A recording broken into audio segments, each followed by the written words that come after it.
Friends, welcome to Shri Kannada YouTube channel. ನಿನ್ನ ಜೊತೆ ನನ್ನ ಕತೆ ಸೀರಿಯಲ್ ನಾಳಿನ ಸಂಚಿಕೆಯಲ್ಲಿ ಏನಾಗ್ತಿದೆ ಅಂತ ನೋಡೋಣ ಬನ್ನಿ. ನೀವೇನಾದರೂ ನಮ್ಮ ಚಾನಲ್ನ ಫಸ್ಟ್ ಟೈಮ್ ನೋಡ್ತಾ ಇದ್ದರೆ ದಯವಿಟ್ಟು ಸಬ್ಸ್ಕ್ರೈಬ್ ಮಾಡ್ಕೊಳ್ಳಿ. ಸಬ್ಸ್ಕ್ರೈಬ್ ಮಾಡ್ಕೊಂಡು ತಪ್ಪದೇ ಬೆಲ್ಲೈಕಾನ್ನ ಕ್ಲಿಕ್ ಮಾಡಿ. ನಿನ್ನ ಜೊತೆ ನನ್ನ ಕತೆ ಸೀರಿಯಲ್ ತುಂಬ ಚೆನ್ನಾಗಿ ಮೂಡಿ ಬರ್ತಾ ಇದೆ. ಅಂಜನದು ಬರ್ತ್ಡೇ ಪಾರ್ಟಿ ನಡೀತಾ ಇರುತ್ತೆ. ಅವಳು ಕೇಕ್ ಕಟ್ ಮಾಡಿ ನಚ್ಚಿಗೆ ತಿನ್ನಿಸ್ತಾಳೆ.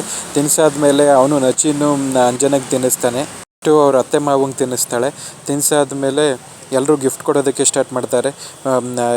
Anjana this is A small gift from my side ಅಂತ ಅಜಿತ್ ಒಂದು ಗಿಫ್ಟ್ನ ಕೊಡ್ತಾನೆ. ನೀನು ಯಾವಾಗಲೂ 100 ಕಾಲ ಖುಷಿಯಾಗಿರಬೇಕು ನನ್ನ ಮಗನ ಜೊತೆ, ಆಯಿತಾ ಅಂತ ಹೇಳ್ಬಿಟ್ಟು ಅವ್ರ ಮಾವ ರಾಮನು ಗಿಫ್ಟ್ ಕೊಡ್ತಾರೆ. ಅಜ್ಜಿನೂ ವಿಶ್ ಮಾಡಿಬಿಟ್ಟು ಅವರೂ ಗಿಫ್ಟ್ ಕೊಡ್ತಾರೆ. ಅವರು ಎಲ್ಲರ ಗಿಫ್ಟನ್ನು ಇಸ್ಕೊಂಡು ತುಂಬ ಖುಷಿಯಾಗಿರ್ತಾಳೆ. ನೆಕ್ಸ್ಟು ದೇವಯಾನಿನೂ ಗಿಫ್ಟ್ ಕೊಡೋದಕ್ಕೆ ಅಂತ ಬರ್ತಾಳೆ. ನಾನು ನಿಮ್ಮ ಗಿಫ್ಟ್ ಇಸ್ಕೊಳೋದಿಲ್ಲ, ನಮ್ಮ ಮನೆಗೆ ಯಾರು ತೊಂದರೆ ಮಾಡ್ತಾರೆ ಅಂತ ಗೊತ್ತಾಗುತ್ತೋ ಅವ್ರ ಮುಖ ನೋಡೋದಕ್ಕೂ ನಾನು ಇಷ್ಟಪಡೋದಿಲ್ಲ. ನೀವು ನನಗೆ ಗಿಫ್ಟ್ ಕೊಡೋ ಅವಶ್ಯಕತೆ ಇಲ್ಲ, ಏನೂ ಇಲ್ಲ ಅಂತ ಹೇಳ್ತಾಳೆ. ಆವಾಗ ದೇವಯಾನಿ ಬೇಜಾರು ಮಾಡ್ಕೊತಾ ಇರ್ತಾಳೆ. ಆವಾಗ ನಚ್ಚಿ ಸಮಾಧಾನ ಮಾಡ್ತಾನೆ.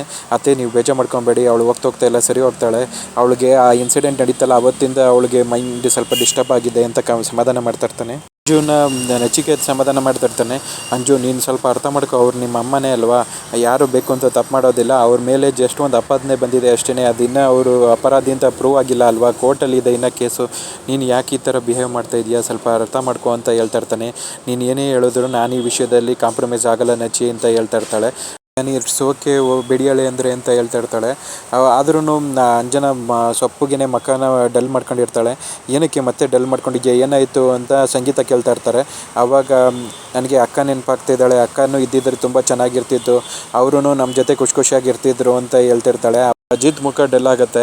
ಆಗ ಸಂಗೀತ ಅಜಿತ್ ಮುಖನ ನೋಡ್ಬಿಟ್ಟು, ನೋಡಮ್ಮ ನನ್ನ ಮಗನೂ ಡಲ್ ಆಗೋದ, ಅವನಿಗೆ ಅವನ ಹೆಂಡತಿ ಮೇಲೆ ತುಂಬ ಪ್ರೀತಿ, ಹೆಂಡತಿ ಇಲ್ವಲ್ಲ ಅಂತ ಅವನಿಗೂ ದುಃಖ ಆಗ್ತಾ ಇರುತ್ತೆ. ಬೆಳಗ್ಗೆನೇ ನೋಡಿದ್ವಲ್ಲ, ಅವನು ಕಂಟ್ರೋಲ್ ಮಾಡೋದನ್ನ ತುಂಬ ಕಷ್ಟ, ಇನ್ನೂ ಒಂದು ತಿಂಗಳು ಅದು ಹೆಂಗೆ ಕಂಟ್ರೋಲ್ ಆಗಿರ್ತಾನೋ ಆ ದೇವ್ರಿಗೆ ಗೊತ್ತು ಅಂತ ಹೇಳ್ತಾ ಇರ್ತಾಳೆ. ನೀನು ಈ ಥರ ಇರೋದನ್ನ ನನ್ನ ಕೈಯಲ್ಲಿ ನೋಡೋಕ್ಕಾಗ್ತಾಯಿಲ್ಲ ಕಣೋ, ಹೋಗೋ, ಯಾವ ಪೊಲೀಸ್ ಟ್ರೈನಿಂಗು ಬೇಡ, ಏನೂ ಬೇಡ, ನಮ್ಮ ಭೂಮಿನ ಕರ್ಕೊಂಬಂದ್ಬಿಡೋ, ಅವಳು ನಮ್ಮ ಜೊತೆನೇ ಚೆನ್ನಾಗಿರಲಿ ಅಂತ ಹೇಳ್ತಾ ಇರ್ತಾರೆ.